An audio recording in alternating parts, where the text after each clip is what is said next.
Bienvenue dans les rendez-vous de l'info. Ce soir, samedi, nous allons encore parler de l'actualité en compagnie d'un invité que je vous propose d'aller retrouver tout de suite. Il nous attend pas très loin d'ici.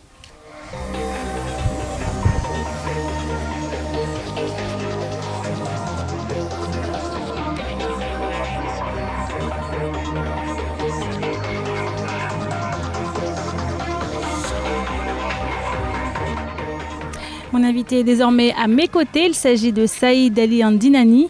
Vous êtes l'ancien président de la Maison de Mayotte à La Réunion.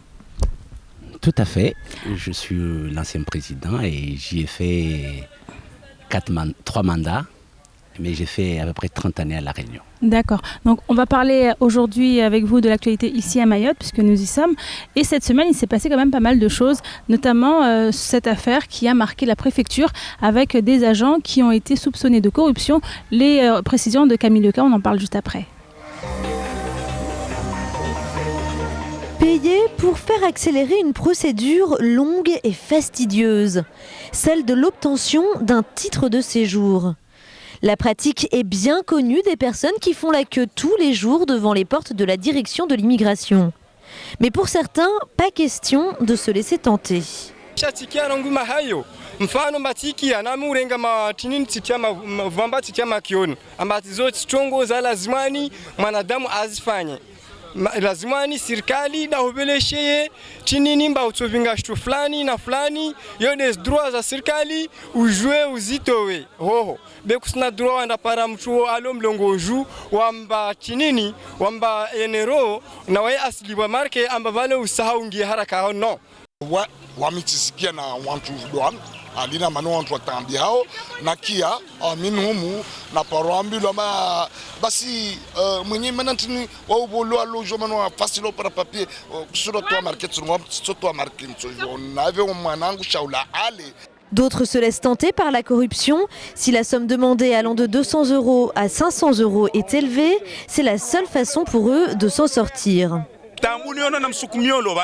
Ya injili ya bani mantoe 100 € ou intoe 200 € nan bola kertas nda zangu da gon na tsote 200 € namtene zangu da gon stambi mana intongolo bani serikali ifanya ube wasile rifanya wasmaraya.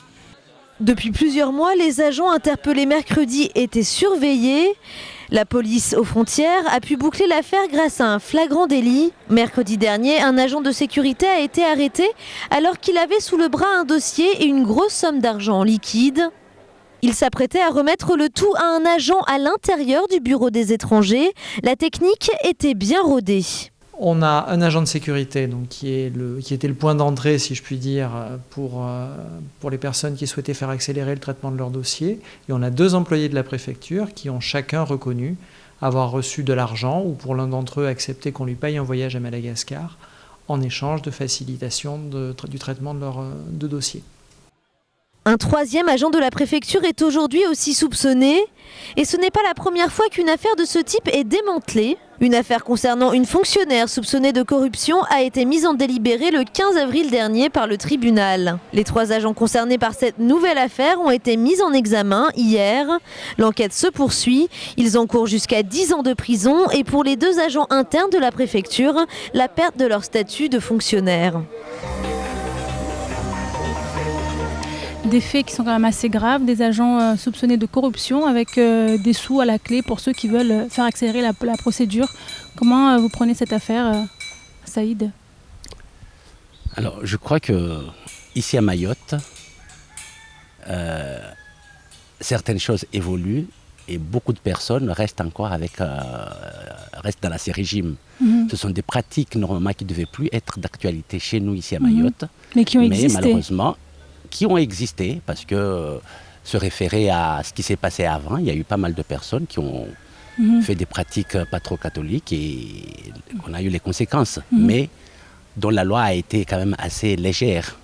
Cette fois-ci, les choses ont évolué Et le fait que des situations toujours spéciales nous arrivent sans nous être préparés, les gens croient qu'ils pourront faire impunément les pratiques d'anciens temps.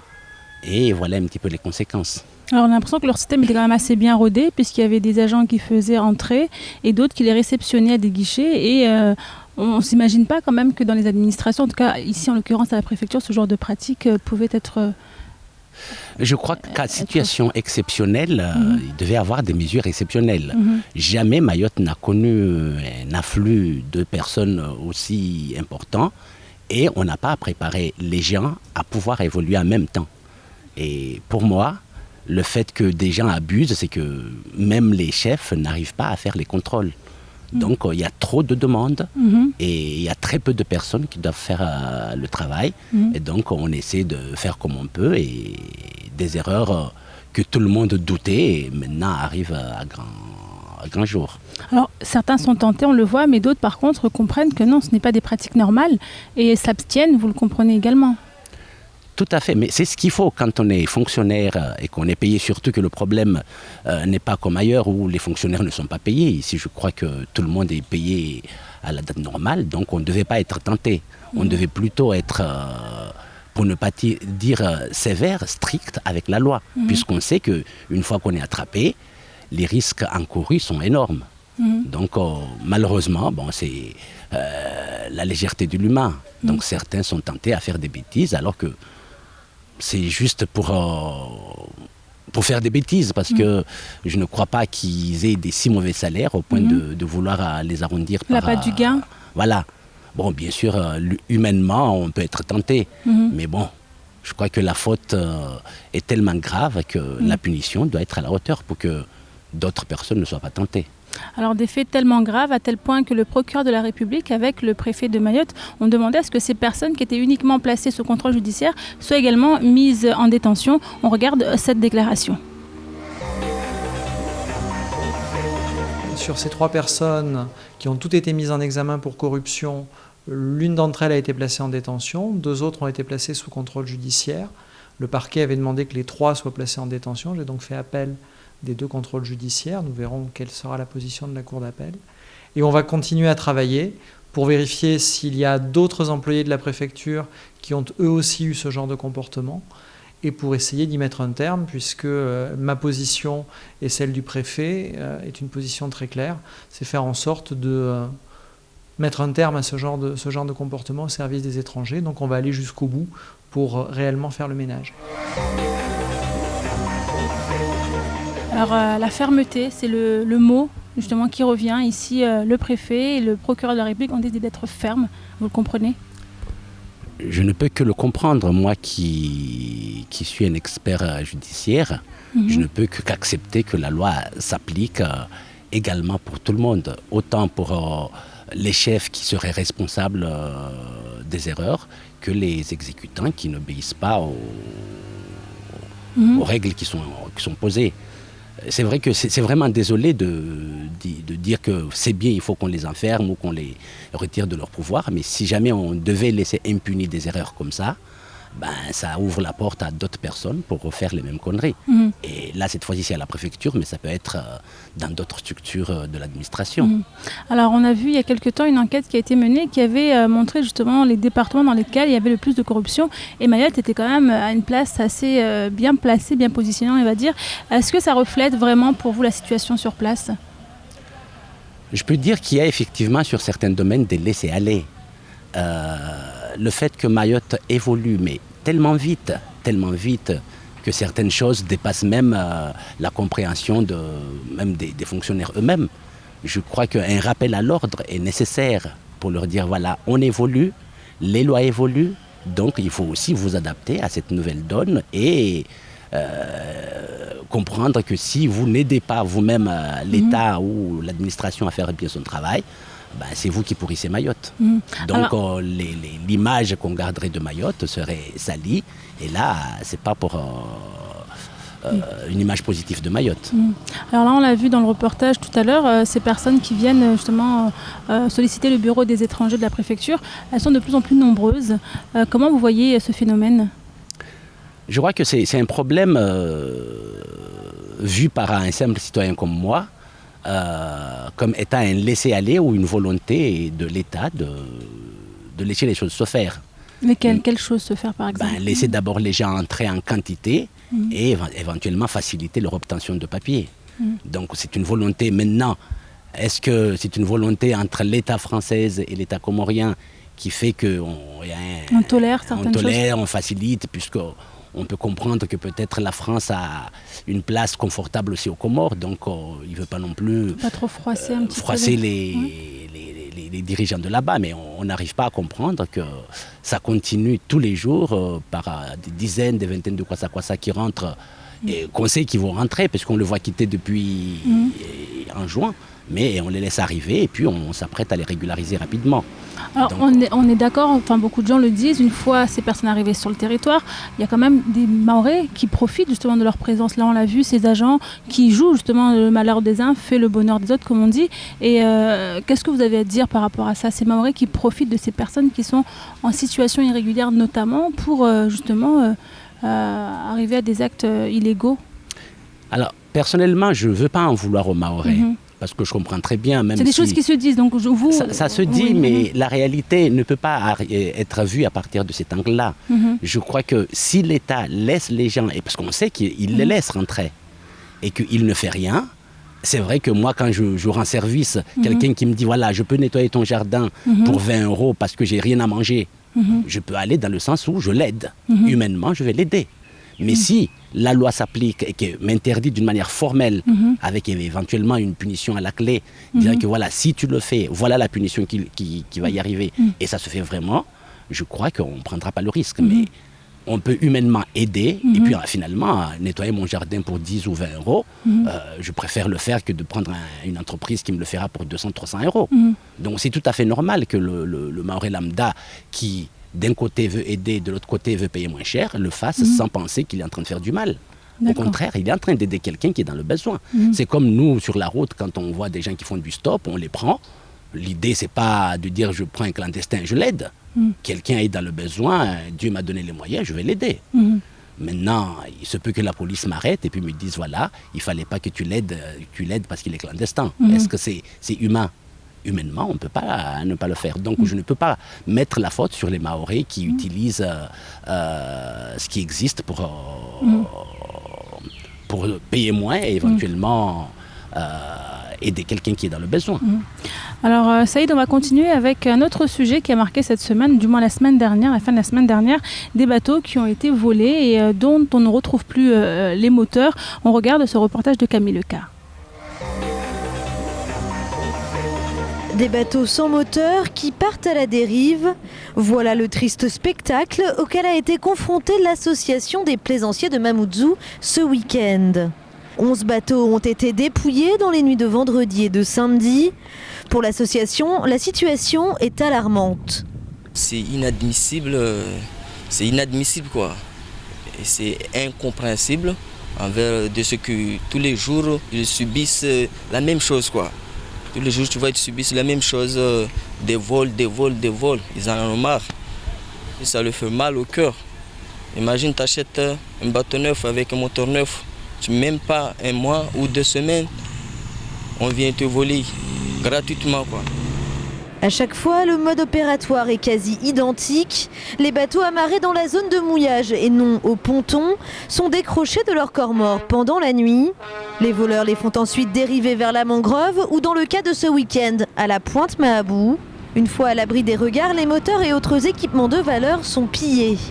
Et si les vols augmentent, c'est que l'association des plaisanciers de Mamoudzou a été contrainte d'arrêter ses missions de gardiennage dans la zone de mouillage depuis décembre 2014, faute de trésorerie. Pour l'aider, elle attend que la Chambre de commerce et d'industrie, qui assure la gestion du port, se saisisse du dossier. Le maître du port, lui-même agent de la CCI, est bien conscient que le gardiennage est le cœur du problème. Le ponton, lui, non. Le gardien est opérationnel sur le ponton, les bateaux au ponton. Maintenant, dans la zone de mouillage, l'association des plaisanciers avait un service de gardiennage. Elle a cessé pour diverses raisons, et notamment financières. Et depuis cette période, on a constaté de nombreux vols. Voilà. Et aujourd'hui, ça devient très très grave. Alors qu'auparavant, seuls les petits moteurs entre 10 et 25 chevaux étaient ciblés, on assiste aujourd'hui à des vols de plus grosse ampleur. Les voleurs affûtent leur technique. Ce week-end, un moteur de 115 chevaux a été dérobé. Seuls 7 des 11 bateaux volés ont, eux, été retrouvés. Des bateaux désossés et on ne comprend pas trop ce qui se passe. Alors, je reviens peut-être me répéter aussi, c'est que les choses évoluent quand même assez vite à Mayotte. Moi qui étais à l'extérieur, qui ai vu la Réunion se développer, je vois à Mayotte un développement tellement rapide et que malheureusement les choses ne suivent pas. On parle seulement de la création d'emplois qu'il n'y a pas. Qu'on ne s'étonne pas que les vols augmentent parce que les gens sont inoccupés. Donc je crois que le travail qu'il y a à faire, ça serait plutôt faire pas simplement une campagne, mais une sensibilisation. Parce que tout le monde fait des constats, mais les solutions, on les a, mais on ne les met pas en pratique. Tous les années, on ramène avec des études pour dire, voilà, il faut faire ça, mais une fois qu'on l'a fait, l'application ne se... Voilà, il n'y a pas de suivi. Donc, je crois que ces développements des vols à Mayotte n'étonne plus. Mais là, c'est quand même spécifique parce que là, on vous parle de moteurs de bateaux et à un moment donné, on a même dit que ces bateaux étaient renvoyés en pièces détachées, en juin ou dans la région. Donc là, c'est quand même, on a l'impression qu'il y a un réseau derrière qui organise tout ça. On peut avoir tous les doutes. Est-ce qu'il y a vraiment un réseau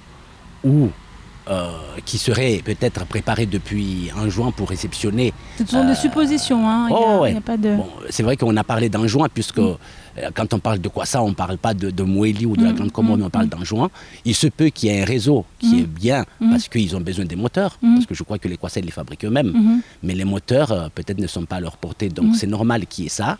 Ça paye cher, mais...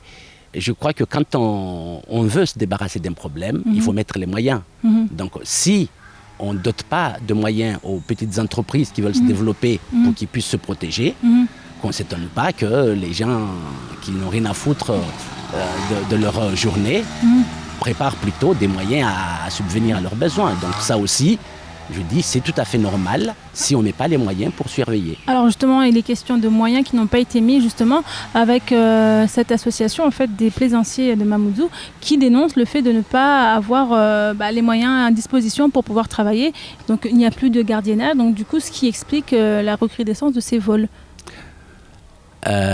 Ces petits artisans, malheureusement, qui ne se battent que pour se développer, s'ils ne sont pas aidés, ils ne sont pas encadrés, ils ne sont pas soutenus, c'est tout à fait normal qu'ils subissent les méfaits de la société. Alors je crois que les structures au-dessus de ces petites entreprises devaient aussi les aider, les accompagner, à défaut peut-être de leur donner des subventions pour qu'ils puissent se payer eux-mêmes des gardiens, mais qu'ils mettent des gardiens à leur disposition. Mais si on ne fait rien, effectivement, une petite entreprise ne peut pas se permettre de se doter des moyens. On pourrait penser à installer des caméras, par exemple, sur... C'est prévu, apparemment, la commune de Mamoudzou a prévu de mettre des voilà, caméras mais de la commune de surveillance. Mamoudzou, c'est un peu tard, une fois que c'est déjà fait. Donc, ce sont des décisions, et il se peut que... Vous trouvez que c'est le tard, temps, ça ne servira plus à rien? Non, c'est jamais trop tard pour bien faire. Le problème, c'est qu'il a fallu qu'il y ait pas mal des choses qu'on pourrait prévoir à l'avance, qu'on n'a pas fait. Comme quoi? Et qu'aujourd'hui, comme les caméras par exemple, il aurait fallu parce que la délinquance à Mayotte ne date pas d'hier, ne date pas de juste avant les vols. Mais on l'a assez répété pendant au moins 5-6 ans qu'il y a un développement de la délinquance et des vols, mais... On a fait des études, on a projeté des solutions, mais on les a pas mis en sérieux ce projet voilà. pour vous déjà. Donc à la il fallait qu'on arrive là. Peut-être qu'il faut aussi que ces mêmes méfaits arrivent peut-être à nos décideurs pour qu'ils puissent valider une décision et le mettre en pratique de suite. Mais si ça ne leur arrive pas à eux, effectivement, ils n'arrivent pas à imaginer comment ça peut faire mal d'être cambriolé ou de perdre un bien sur qui on a beaucoup investi. Alors justement, des vols et des cambriolages et tout autre acte de délinquance, il y en a eu beaucoup le week-end dernier, le week-end de Pâques. On regarde ce reportage. Record de garde à vue au commissariat de Mamoudzou ce week-end. 5 personnes ont été interpellées par les forces de l'ordre. Dans la nuit de vendredi à samedi, c'est un homme qui a été arrêté après un refus d'obtempérer lors d'un contrôle routier vers Jumbo. Légèrement alcoolisé, il n'a pas hésité à foncer sur les policiers et a été retrouvé quelques centaines de mètres plus loin après une sortie de route. Dimanche matin, toujours à côté de Jumbo, un groupe de jeunes a été interpellé par la BAC alors qu'ils tentaient de forcer un container. 3 d'entre eux ont été placés en garde à vue. Enfin, samedi, en fin d'après-midi, un dernier individu a été arrêté après l'agression d'une femme à Kaweni pour un vol de téléphone portable. Elle a été victime de coups et poussée dans le caniveau. L'agresseur est âgé de 16 ans. Comme toutes les autres personnes placées en garde à vue ce week-end, il sera convoqué devant un tribunal pour répondre de ses actes. Alors une montée de délinquance, de violence qui gangrène un peu Mayotte, c'est compliqué. C'est compliqué, mais c'est aussi compréhensif pour un pays qui se développe. Il faut, quand ça se développe, tout se développe. Ça se comprend. Ça se comprend. Moi, personnellement, je comprends. Puisque les solutions qu'il fallait mettre parallèlement à l'évolution ne sont pas mises, c'est normal que ça évolue. Il faut bien se dire que quand on a un bon salaire et qu'il faut payer par exemple des employés dans des magasins des bons salaires, c'est normal que le patron doit aussi revoir ses prix. Donc ici dans la société, c'est si on voit les situations de certains évoluer, il faut penser que ceux qui ne suivent pas cette évolution doivent se créer des moyens. D'accord. Et les seuls moyens qu'ils ont des plus faciles, c'est aussi les agressions, les vols. Il y en a qui le font pour vivre. Mais il y en a malheureusement qui vont au-delà du simple vivre, mais qui veulent aussi devenir riches à partir de ces pratiques. Alors on voit beaucoup de jeunes justement qui, on a entendu une jeune femme se faire agresser par un jeune de 16 ans. Ces jeunes pour lui prendre son téléphone, donc des jeunes qui veulent avoir accès à des biens qui normalement, il y a quelques années, un jeune de 16 ans n'allait pas voler un téléphone. Comment vous l'expliquez ? Alors ça aussi, il faut savoir, par exemple, quelqu'un qui a les moyens, qui se permet de payer un bon téléphone à son enfant, qui va jouer avec ses camarades, bien sûr, fait des jaloux. Donc ces jeunes aussi ont envie de Donc en faire... fait, il y a Mayotte à 2 vitesses. Voilà, il y a ce Mayotte à 2 vitesses. Effectivement, un jeune ne peut pas comprendre que pourquoi j'ai un père, j'ai une mère, et pourtant l'autre, il a ça, moi je ne l'ai pas. Donc rien que pour pouvoir avoir sa place parmi les siens, il faut qu'il ait aussi la même chose. Une façon de s'affirmer pour vous ? C'est une façon de s'affirmer et il faut qu'on arrive à prévoir tout ça. Ces jeunes ne sont pas occupés, donc ils ont le temps d'apprécier et de préparer leur conneries, même s'ils le préparent mal, parce que des fois ils peuvent jusqu'à blesser quelqu'un. Les conséquences qu'ils ne prévoient même pas, mais ils visent seulement à vivre comme les autres. Donc cette délinquance ne peut être... comment je veux dire ça, pas peut-être évacuée, mais accompagnée pour qu'elle soit une délinquance plutôt légère, de jeunes qui déconnent comme ils disent, des jeunes qui se défoulent, mais pas des jeunes qui font du mal à la société. Alors vous avez peut-être des pistes à La Réunion, comment ça se passait pour l'accompagnement des jeunes ? Alors, pour l'accompagnement des jeunes, il y a plusieurs solutions qui existent, qu'il faut juste aussi mettre en pratique. C'est peut-être pas des solutions miracles, mais à travers les associations, on peut créer pas mal d'emplois.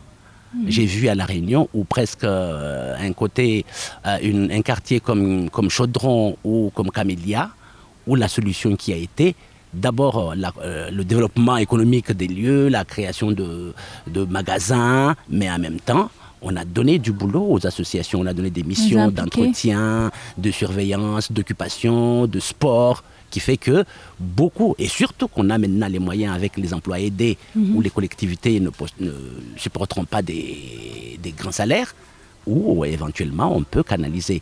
Voire même, j'ai vu les grands magasins qui s'ouvraient et qui prenaient par exemple les chefs des délinquants, qui les mettaient comme gardiens, puisqu'ils connaissent déjà ses camarades. Alors justement, on en reparlera de cela dans la deuxième partie des rendez-vous de l'info. Je propose de faire une petite pause, on se retrouve juste après.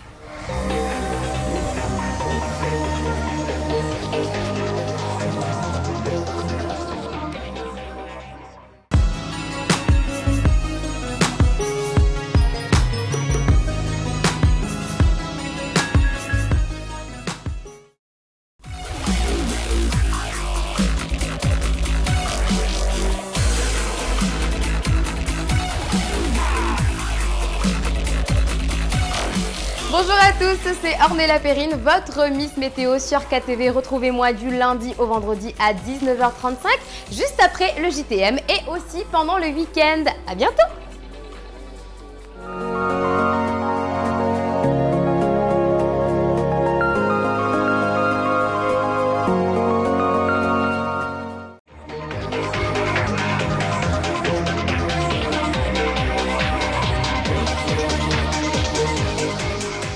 Nous continuons avec la deuxième partie des rendez-vous de l'info. Je suis toujours avec mon invité, Saïd Ali Andinani. On continue à parler d'actualité. Ouais. Saïd ? Ouais, Alors on va continuer d'abord avec ce sujet qui a également fait parler beaucoup cette semaine. C'est les restaurateurs et les professionnels du tourisme qui sont en colère. On regarde ce reportage de Shakila Youssouf. C'est la goutte d'eau qui fait déborder le vase. Le passage à tabac d'une étudiante réunionnaise venue spécialement en Mayotte pour passer un concours organisé au lycée professionnel de Kaweni. L'agression de la jeune femme vendredi dernier a provoqué la colère des restaurateurs et professionnels du tourisme mahorais. Pour Bruno Garcia, directeur du Caribou, la situation est devenue insupportable et personne ne sait désormais plus à quel sein se vouer. Aujourd'hui, tiens, j'ai un autre fait assez marquant. Nous avons fait dégager la semaine dernière 4 ou 5 gamins qui passaient devant l'hôtel et qui nous insultaient. Eh bien, vous n'allez pas me croire. Mais ce que j'ai entendu est significatif de la situation à Mayotte. Les gamins me disaient « Appelle la police, appelle la police. Allez, appelle la police, appelle la police. » Ça veut dire quoi ? Vous savez ce que ça veut dire pour ceux qui n'auraient pas compris ? On n'en a rien à foutre. D'accord ? Vous pouvez les appeler. On est mineurs. D'accord ? On ne nous fera rien. On nous fera sortir dans les 5 minutes ou les 10 minutes qui suivent. Voilà ce que ça veut dire, appelle la police, comme ils nous disent. Appelle la police. Vous vous rendez compte où on en est à un point ? Mais, je le répète encore une dernière fois, tout va bien à Mayotte. Et si aujourd'hui, plus que jamais, les restaurateurs et professionnels du tourisme mahorais tirent la sonnette d'alarme, c'est parce que ces faits de violence répétés ont des conséquences directes sur leur activité. On voudrait une table ronde avec les services de la préfecture et les responsables des forces de l'ordre avec lesquels on pourrait échanger pour dire ce dont on est victime régulièrement, notamment au niveau du monde de la nuit. Car si on entend régulièrement dans la presse qu'il y a eu une agression à tel établissement, à telle discothèque, à tel bar, etc., ça fait une sacrée mauvaise publicité pour l'établissement. Mais en revanche, on ne se pose pas la question de savoir par qui sont commis ces délits. Et c'est jamais par la clientèle de ces établissements. C'est bien souvent par une faune qui stagne aux environs de ces établissements et qui font très mauvaise presse et qui dissuadent, qui commencent maintenant à avoir une action très dissuasive auprès de nos clients. Et ça aura pour conséquence de nous empêcher de réaliser nos objectifs financiers. Comble de l'ironie, certains délinquants vont même jusqu'à proposer leurs services pour protéger les intéressés ainsi que leur clientèle, moyennant rémunération bien sûr. Les professionnels, eux, sont bien décidés à ne plus se laisser faire. Un mouvement de contestation est en marche, appelant l'ensemble des acteurs du tourisme mahorais à se mobiliser. Une lettre ouverte en ce sens a d'ores et déjà été envoyée au préfet de Mayotte. Des restaurateurs très en colère, en même temps aussi on peut les comprendre. À leur place, j'aurais été encore peut-être plus en colère. À leur place, j'aurais été peut-être encore plus en colère parce que quand on se lance avec des objectifs positifs en disant voilà, si je m'installe, non seulement je vais créer des emplois, mais en même temps je vais occuper des lieux qui vont rehausser l'image du quartier. Et si ces gens-là ne sont pas protégés, et là je reviens encore sur les responsabilités de nos décideurs, c'est qu'il ne faut pas non plus qu'au détriment de l'économie, on délaisse les gens. Parce qu'on sait que si quelqu'un a décidé de développer, par exemple, d'amuser une plage, et que les touristes qui passeront, par exemple, sur ce secteur ne sont pas protégés, ce sont d'abord l'image d'un côté, et puis les créations d'emplois qui vont se perdre. Donc je crois que même s'il faut créer 1 ou 2 emplois, en plus par rapport aux professionnels, il faut que les pouvoirs publics aident et accompagnent ces gens-là. Donc s'ils ne le font pas, qu'on ne s'étonne pas que certaines personnes vont tout simplement disparaître et c'est le développement de Mayotte qui en pâtira. Alors là, on rappelle les faits. Donc c'est cette jeune fille, cette jeune étudiante réunionnaise qui est venue à Mayotte spécialement pour passer un concours qui avait lieu au lycée professionnel de Kaweni. Et suite à cela, elle s'est fait agresser. Donc les professionnels du tourisme, notamment le directeur de l'hôtel qui l'accueillait, ont commencé à montrer leur ras-le-bol. Et on voit aujourd'hui que Mayotte, il y a beaucoup de choses qui se passent. Mayotte a du mal à s'en sortir au niveau du tourisme. Il y a des choses qui se font, on a l'impression qu'on fait un pas en avant et deux en arrière. Alors, dommage vraiment que ça soit tombé sur une Réunionnaise, mais ça aurait pu tomber sur une Mahoraise ou une métropolitaine ou quelqu'un d'autre.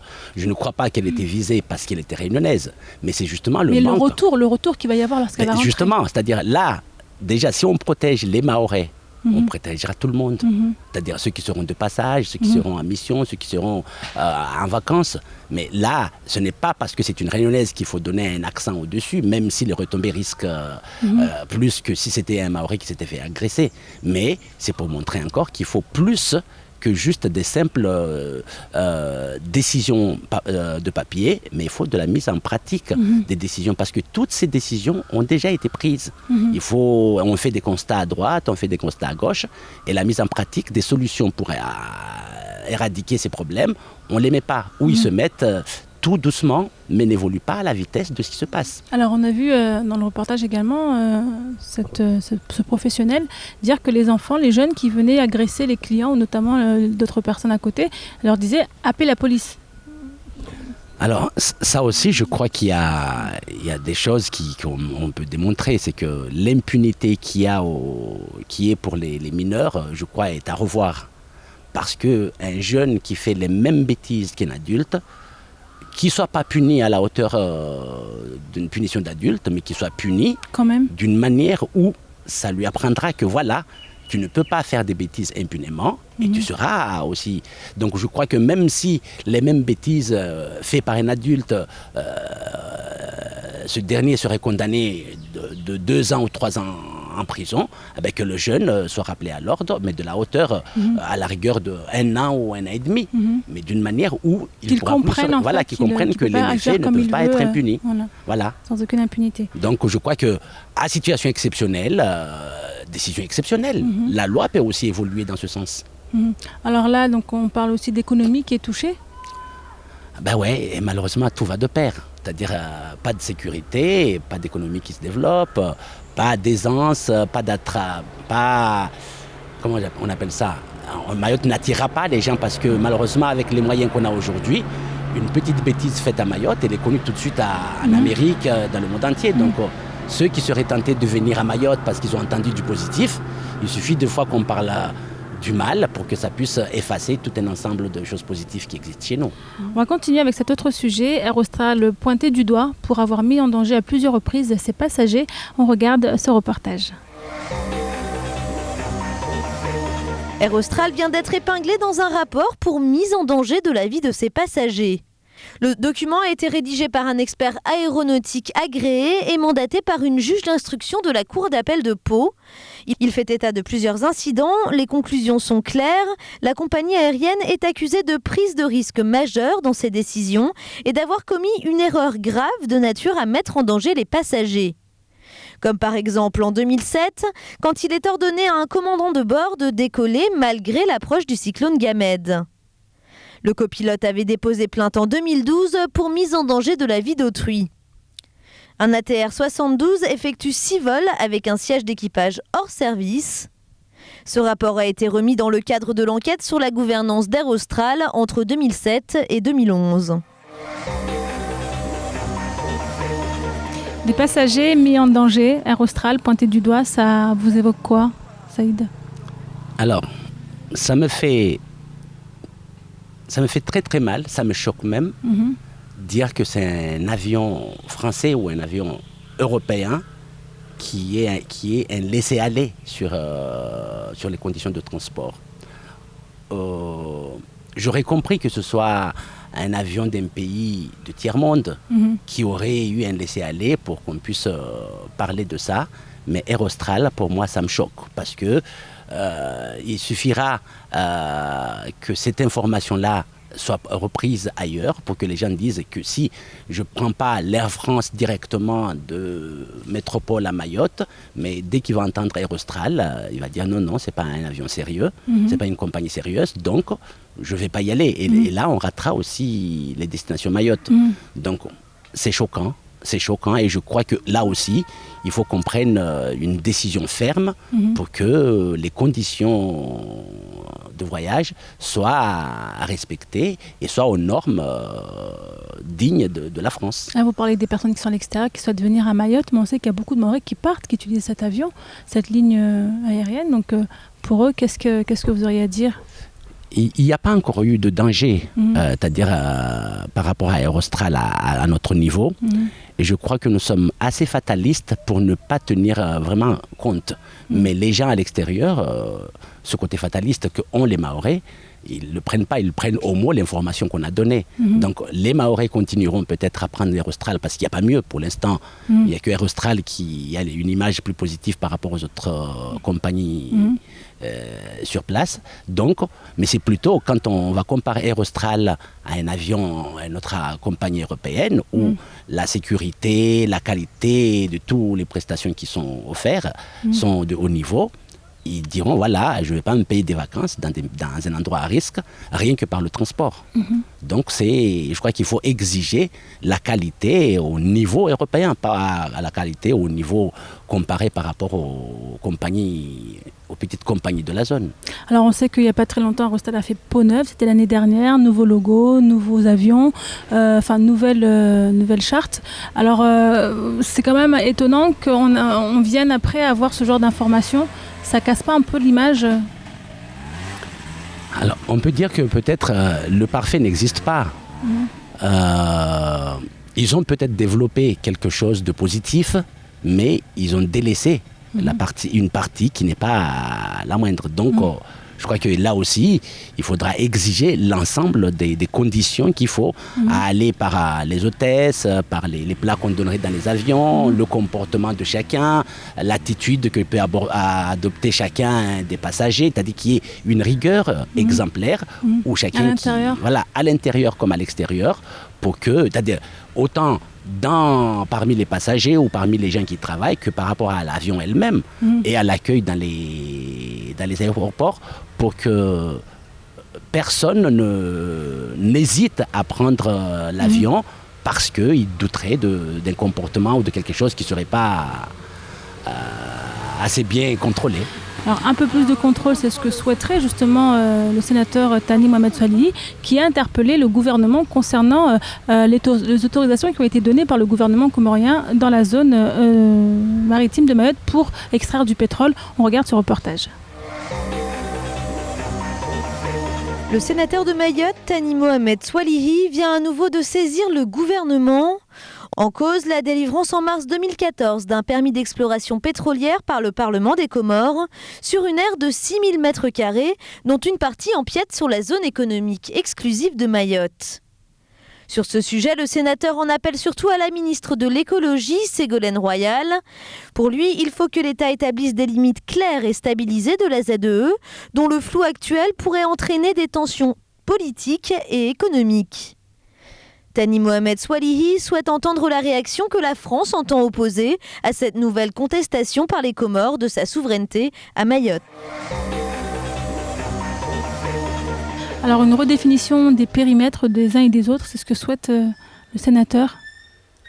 Je crois qu'il a 100% raison. Il faut qu'on clarifie les choses, surtout concernant les Comores, où d'un côté, il parle de Mayotte comme un territoire comorien, et de l'autre côté, ils ne veulent rien faire pour que les relations entre Mayotte et le reste de l'archipel soient en bonne relation.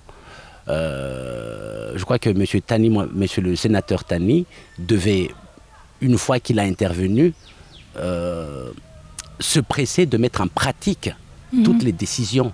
Pas seulement que ça reste sur des propos verbaux des ministres, mais plutôt d'une mise en pratique, d'une manière claire, nette et précise, pour qu'on puisse se dire Mayotte, effectivement, c'est un territoire européen avec une législation claire. Et dans ce cas-là, si les Comores ne respectent pas, que la décision qui doit être prise se prenne dans les règles de l'art. Pas comme on fait souvent des lois qui s'adaptent seulement à Mayotte et non des lois nationaux tout simplement. Il faut absolument que la loi s'applique à Mayotte comme elle s'appliquerait dans d'autres territoires français qui sont aussi protégés. Parce qu'on a besoin d'être protégés. Alors tout à l'heure, vous aviez évoqué dans le cadre de ces personnes qui sont justement, qui sollicitent beaucoup les bureaux des étrangers, vous avez dit que ça se trouve, il y a peut-être une entente entre le gouvernement français et le gouvernement comorien. Est-ce que dans ce cas-là, c'est quelque chose qui pourrait aussi se présenter pour vous ? Alors, on pourrait comprendre que peut-être il y a... Encore une fois, on pourrait peut-être douter aussi justement que si jamais il y a un laisser-aller, c'est qu'il y a une stratégie française et comorienne qui nous dépasse, nous, les citoyens lambda. Mais à la rigueur, tant qu'on n'aura pas été éclairé sur la situation réelle entre Mayotte et les Comores... Alors, en l'occurrence, si, Mayotte est devenu département français, donc la situation semble être claire. Semble être clair, mais ne l'est pas. Ne l'est pas réellement, parce que des situations comme ça, effectivement, on pourrait se poser des questions. Est-ce que la situation entre Mayotte et les Comores est vraiment claire ? Quand on se dit ici, nous sommes un département français, territoire européen, et que les Comores continuent à dire non, Mayotte est comorien, pour moi, il ne peut pas avoir de législation sur un territoire. Donc, on n'a même jamais vu, par exemple, une autorité comorienne venir à Mayotte d'une manière officielle. Donc, est-ce qu'il y a une relation réellement claire entre Mayotte et les Comores ? Alors, on va terminer cette émission avec un sujet assez plaisant, puisqu'on en a beaucoup parlé ces derniers mois. Le restaurant dans l'Arbre, vous le connaissez à Cavani ? Je l'ai déjà vu et j'ai pris du plaisir. Alors, il a ouvert ses portes, on regarde ces images. Sur son arbre perché, le snack de Cavani a fini par ouvrir ses portes. Après la vive polémique que celui-ci avait suscitée il y a quelques mois, c'est avec une immense joie que la clientèle a enfin découvert les lieux. Je trouve que l'idée est originale, qu'on ne s'attendait pas à trouver ça à Mayotte et que c'est un coin intéressant. Un peu plus de diversité, voilà. Et puis des plats vraiment créoles. On attend un peu ça ici. C'est la deuxième fois que je viens là, donc ça a ouvert, il me semble, samedi, et dimanche on était déjà là pour prendre un petit déj, et puis bon, c'était super sympa. Entre groupe de motards, bien sûr. Pour le moment, il y a une très très bonne ambiance. Moi, je suis arrivé un petit peu 1 heure après manger, comme tout le monde, à 13h, donc forcément il y a moins de monde. Tout le monde a déjà repris le boulot, mais je pense qu'à midi il doit y avoir beaucoup de monde et que ça doit bien bouger quand même. Au menu, des sandwichs et des plats cuisinés sur place. Et même si la carte a largement de quoi régaler les papis, l'autre élément déterminant était le prix des repas. Pour un sandwich, comptez 3 à 5 € et pour un plat, 9 €. À l'intérieur, l'ambiance se veut intimiste et chaleureux. D'ailleurs, pour le propriétaire, il ne pouvait en être autrement.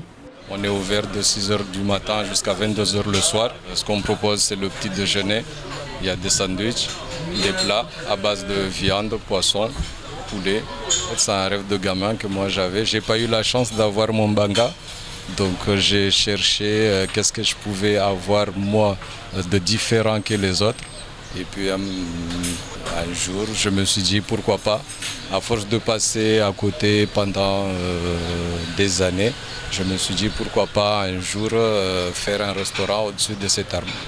Maintenant que le pari a été relevé, il ne reste plus qu'à lui souhaiter que les affaires tournent et qu'il devienne un nouveau lieu de rencontre pour les habitants de Cavani. Une belle initiative qui a enfin vu le jour. Alors, je suis très content, agréablement surpris, puisque c'est une originalité mahoraise. C'est vrai que j'ai pas eu la chance de beaucoup voyager, mais je ne crois pas qu'il y ait beaucoup de restaurants, qu'on peut dire, au lieu de dire sur pilotis, mais sur un arbre. Donc pour moi, même si j'ai pas encore été mangé, c'est avec un plaisir que je vais y aller. Et j'espère que cette fois-ci, et les autorités et les politiciens vont accompagner ce jeune qui a fait quelque chose qui marquera d'une manière positive et permettre à ce que ce jeune se développe pour peut-être développer des envies à d'autres initiateurs pour qu'on fasse encore quelque chose qui marquera la carte postale de Mayotte, mais qui aura aussi permis à des jeunes ambitieux de s'en sortir. Alors l'emplacement également n'est pas anodin. On a vu c'est à Cavani, au rond-point du stade. On sait que c'est un quartier qui a quand même beaucoup fait parler en termes de délinquance et de délinquance juvénile notamment. C'est quand même une bonne chose. Ça va peut-être donner une nouvelle impulsion à ce quartier. Sûrement, si le jeune ne se trouve pas délaissé. Il faut absolument qu'on accroît la sécurité de la zone, que l'image reste positive, parce que il suffira des fois de rien du tout pour que ce côté image attrayante, image jolie du secteur, que des jeunes voulant se faire remarquer pour dire ouais, ils ont fait quelque chose de joli, mais moi je ne bénéficie pas parce que je ne pourrais pas aller manger, donc je vais faire une connerie. Je demanderai dans ce cas-là à ce que les forces de l'ordre soient le plus présents possible dans le secteur, ou éventuellement aider le jeune peut-être à se protéger par des caméras aussi, parce que c'est un endroit qui va se faire remarquer. Et en plus, certains jeunes en manque de sensations vont aussi se faire remarquer si rien n'est fait pour le protéger. Alors, on va parler également de vous maintenant, Saïd. On vous connaît beaucoup sous le nom de Dodo. Vous avez beaucoup évolué à La Réunion.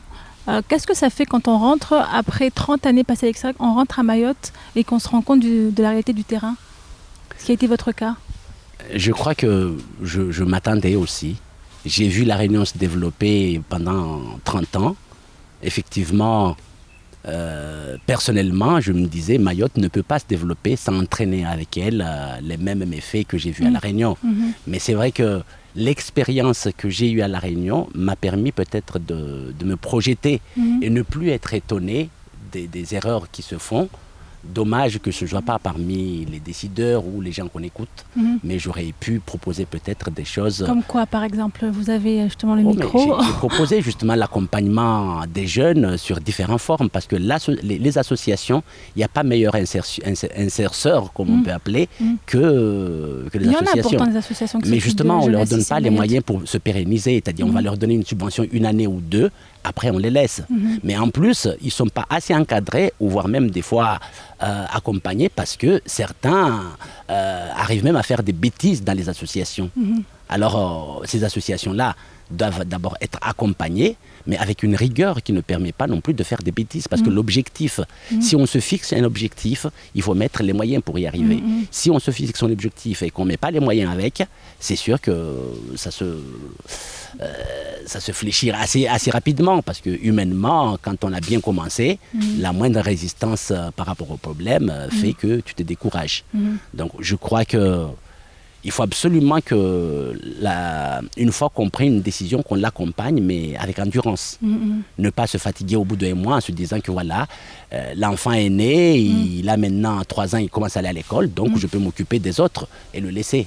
Il faut l'accompagner jusqu'à la majorité, jusqu'à ce qu'il soit autonome. Jusqu'à ce que le projet aboutisse. Voilà, donc c'est ce qu'il faudra pour que la délinquance n'évolue plus, et au contraire puisse régresser, voilà, et qu'on puisse vraiment accompagner le développement de Mayotte en tenant compte des exemples de l'île Sœur, de La Réunion, qui a réussi, même si la délinquance à La Réunion n'a pas disparu, mais on l'a canalisée, et je crois que c'est un exemple à suivre. Merci beaucoup Saïd. Dodo, pour votre intervention. Merci d'avoir accepté d'être avec nous pendant cette heure. C'est ici que s'achève ce numéro des Rendez-vous de l'Info.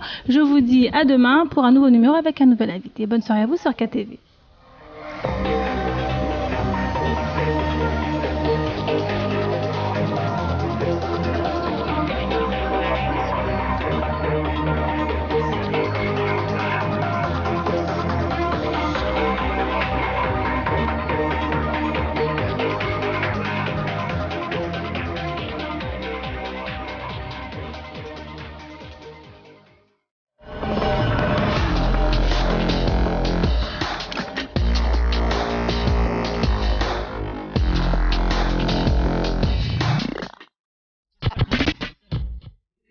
Vous en rêviez, et Patounet l'a fait. Regardez bien, on vous dévoile les yeux. Ah, bon anniversaire Zamounet. Ah ben là, notre caution journalistique. Ça c'est pour tous ceux que vous avez emmerdés avec votre journal. Ils sont nombreux à nous avoir dit s'il vous plaît, entartez-le pour le 1000e. Ben voilà, c'est fait, hein. C'est une dédicace de vos lecteurs. Oui, c'est mérité.